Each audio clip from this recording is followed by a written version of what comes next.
Aquarius, we got a love reading from Spirit. So we're coming from the book of Luther Vandross. And if you grew up in the 1900s like I did and listened to R&B, then you know exactly who Luther is. And the scripture is, "Oh my love, a million days in your arms is never too much." Yes, you know. Mm. I just don't wanna stop. Yeah, Aquarius. I'm gonna stop now. But that song, Aquarius, is about unconditional love and affection that you are giving and receiving. I said receiving, not taking from a partner. It's never too much. A million days. Do you know how long that is? Do you know how many years that is? You know what I'm saying? um but it can't we can't just limit that to being in a partnership with someone. That can also mean that there's never too much love and affection that we can give ourselves, right? That's where it all starts. But I'm Shauna. This is your highest good tarot, and we're talking about the love that's never too much for you, Aquarius. Keep in mind that this message is not for every Aquarius. Let's see what the situation is. All right, Spirit, what is the situation surrounding Aquarius's never too much love reading? All right, we have the Three of Axes. That's the Three of Swords. Don't panic. We have the Ten of Blues. That's the Ten of Cups. And we have the Lovers. Okay. Let's see what's at the bottom of the deck here. You have the Queen of Axes. That's the Queen of Swords.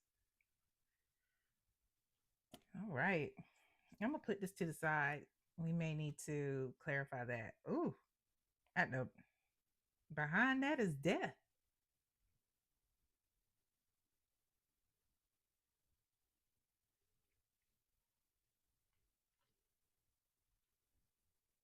And I'm hearing transformation, like a real change.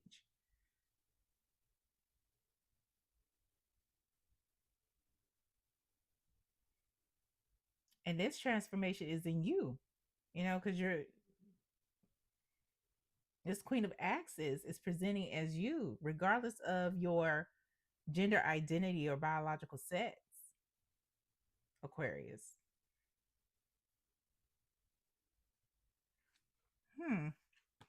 Three of Swords or Axes, Ten of Blues, Cups, and the Lovers.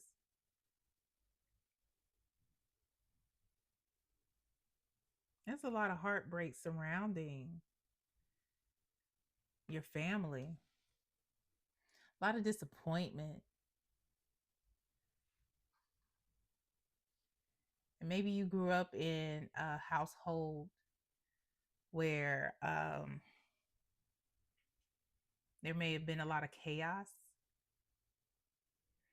and not just chaos, but a lot of conflict on multiple levels, multiple types. So that uh, that shaped, your thought process around love, giving and receiving, or giving and taking. You know, because that's where we all learn in the home and our personal lives. Before we start getting romantic partners, we learn about love from those people that we grow up around, right? Put this death over here too. Yep, behind death. I'm trying to tell you, there's a shift, there's a transformation here coming. It because that was the Wheel of Fortune. I didn't show you. That's the Wheel of Fortune. And then we got the Two of Blues. That's the Two of Cups, y'all. So I'm gonna put that out there too. Which is very interesting. But let's go back to the spread, because I'll clarify that. It looks like we already know what's happening here, but this basically set the parameters of how you one choose a partner, and how, if you decide to choose a partner, because depending on how you grew up, you know what, you might be somebody who's avoidant of love, avoidant of committing to anyone, let alone yourself, you know?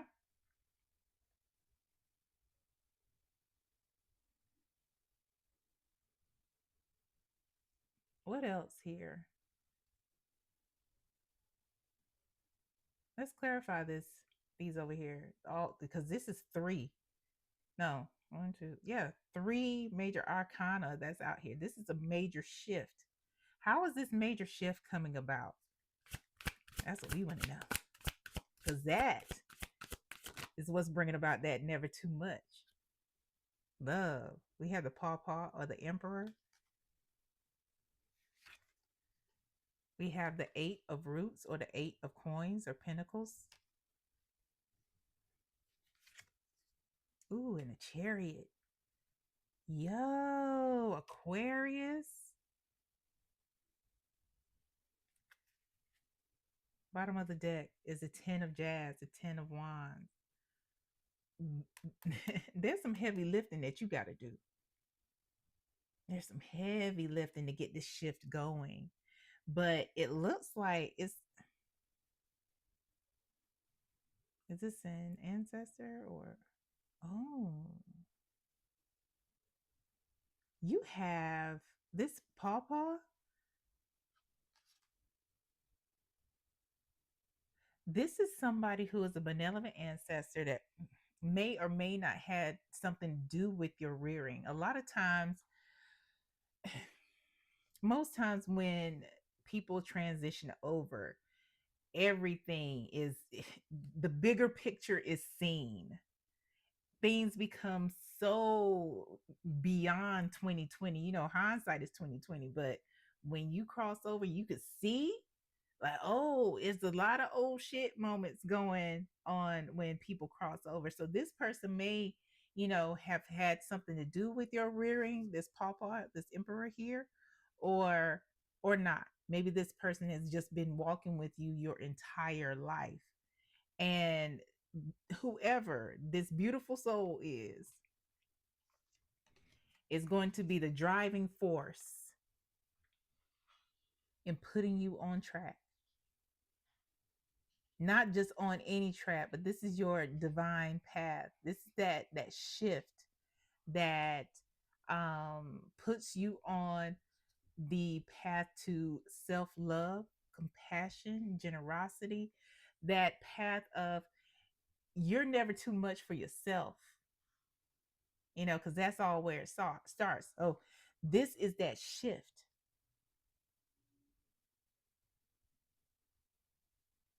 This is that shift. And it's more like this pawpaw, they're like the major mover, but they're not the only one. There are like, let me see, there are at least five others helping with the work, helping with the work to get you on the right track. Can we clarify this eight of pentacles here? Clarify the eight of coins. Yeah. The fool came out. Yeah, it's gonna be the fool is about being on that journey where you surrender to your divine path. You surrender to the journey. You trust your benevolent ancestors, God. It's that certainty beyond logic. Um, it is that I'm willing to do what y'all say. I'm willing to do the work. But it takes that one step. It takes that one step, because you see the butterflies. The butterflies are all symbols of transformation. So it starts with you. And this isn't just any old transformation. This is evolutionary. This is like where you may be somebody who may be avoided and more head over heart. This is, people are not going to know who you are when you step into a room just based off the energy you're putting off. Yeah, this isn't not this not going to be easy. Bottom of the deck is the nine of axes or the nine of swords. It's not going to be easy when you're doing that work on yourself. When you are doing some real elevation, evolutionary work on yourself to love yourself, you have to sit with yourself. There's no getting out of it, because wherever you go, there you are. So there are going to be some sleepless nights, but if it were easy, everybody would do it. But you got a team here that loves you so much, and they want this for you. They want this for you. I love it. Let's see. Hmm.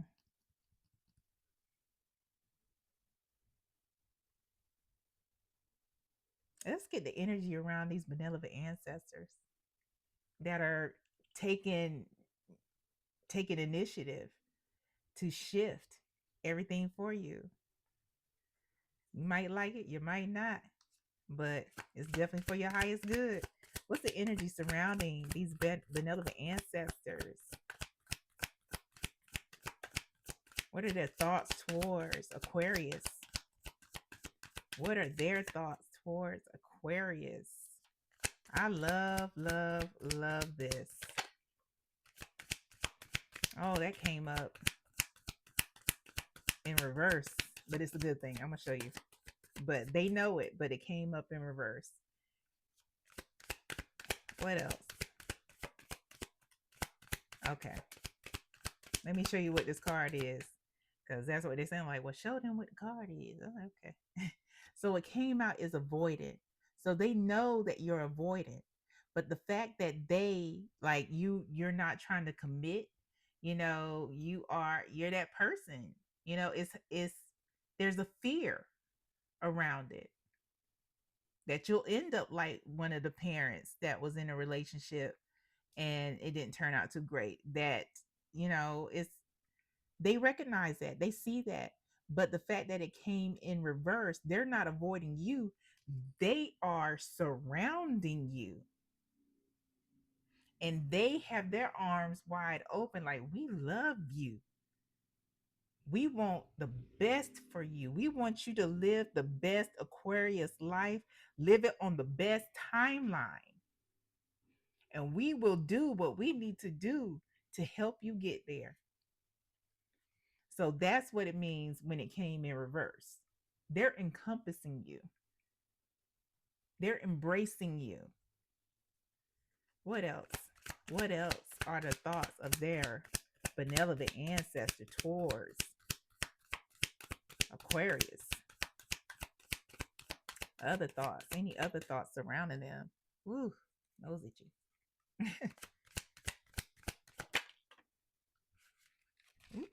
Well, almost lost it. I know I need someone like you in my life, but I'm not ready. Ooh. Mm-hmm. They know you need you need them.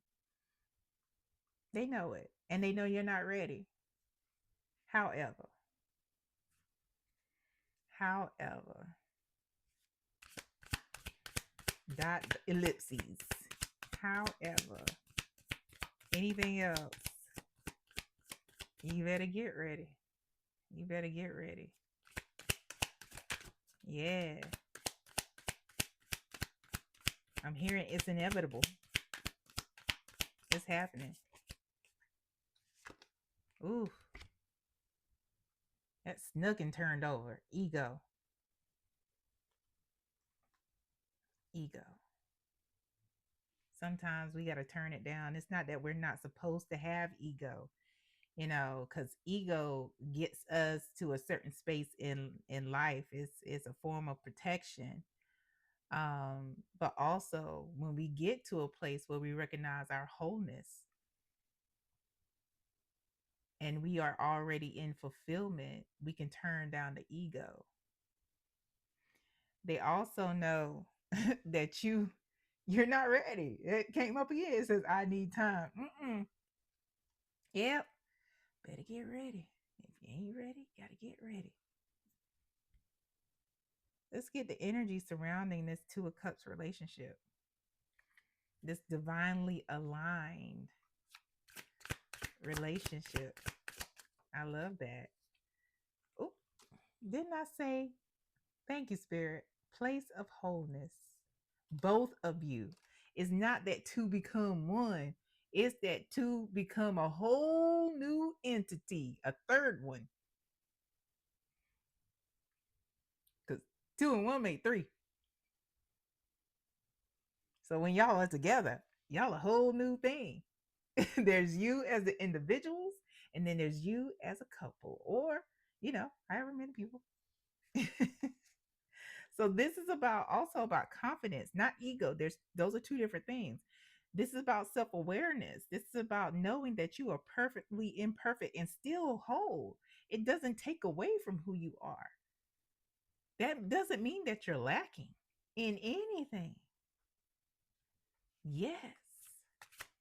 What else is surrounding this relationship? Ooh, intimacy. And we're not talking about just, sexual.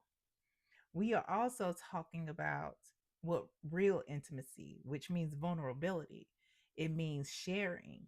It means there's a healing love. That's what we're talking about. Now, what goes on in between the sheets, it's probably going to be super fulfilling, because that's important to many people. But what really counts is that vulnerability. A lot of people need to be turned on here and feel safe here, with who they're with. Not on my neck, but like head, shoulders, knees, and toes. But one more, please, surrounding the relationship. That is funny. I saw this at the bottom of the deck earlier. Relationship foundations. Yep. We have people in a relationship that put forth the effort, a genuine effort. They share the same beliefs and values mostly. There may be some things that, may be different. They are loyal to each other. The quality time and sexual energy is the sexual energy is uncanny, right? It's like it's undeniable, but you want to be around each other. It's not just because of the physical, but it's because a million days in your arms is never too much. Yeah. But you also have boundaries. This we're not talking about codependency. We're talking about a healthy ass relationship that also has chemistry. Didn't I tell you that sexual energy is undeniable? I'm just saying. Let's go into your advice here. Advice for Aquarius, please. Like, share, subscribe, Aquarius.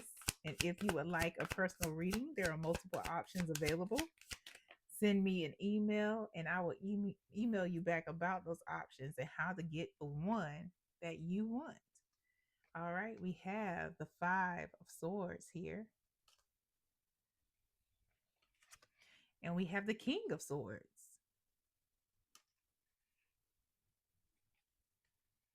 At the bottom of the deck. Interesting. There is the Five of Cups. The number 55 may be significant to you.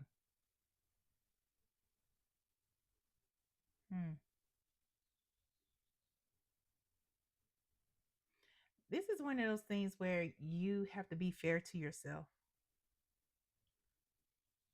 The Five of Cups is about regret.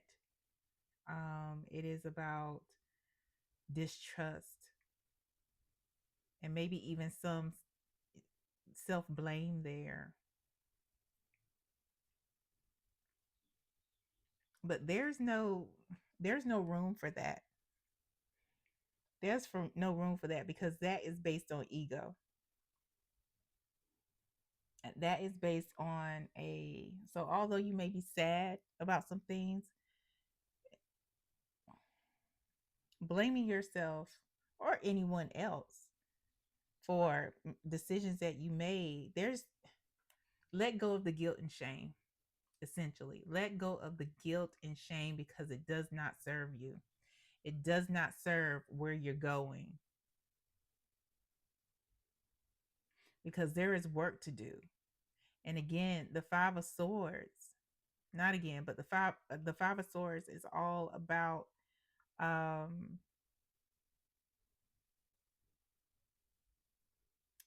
getting what you want at all costs. Getting what you want at all costs. And this is for you. Getting to that place of wholeness at all costs, doing the work with your spirit and your benevolent ancestors, the universe, at all costs. Get into that space of where you are on your divine path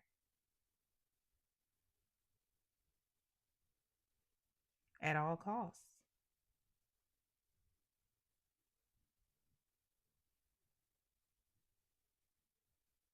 Accepting accountability, but not holding that against yourself. Being fair. The King of Swords is somebody who is fair. So you need to be fair to yourself. And what's interesting is that you are surrounding your own advice. You see your signs? They're here. you know,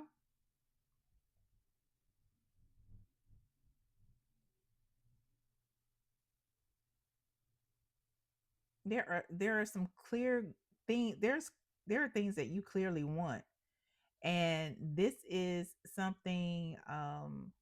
The King of Swords is somebody who is very organized, right? So it may behoove you to keep a journal.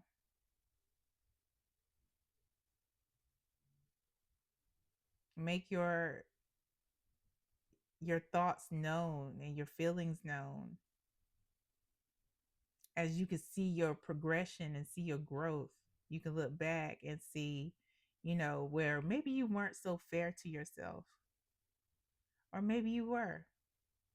But this is getting to where you need to be at all costs, not in a malicious way, but in a loving way towards yourself,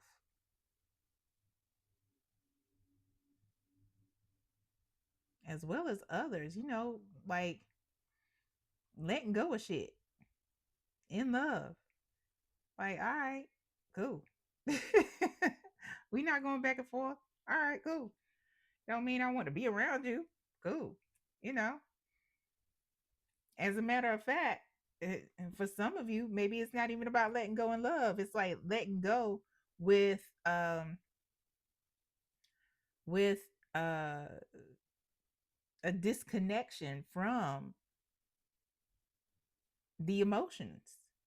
We got King of Swords here. Just being logical about it, as opposed to emotional. The people who aren't supposed to be in your life, all right, cool. That just means the folks who are supposed to be in your life are coming in for however long they're supposed to be there. Yeah. Is there anything else, Spirit? That's all. I hope this helps. And I hope it helps you for your highest good, Aquarius. Until next time, y'all.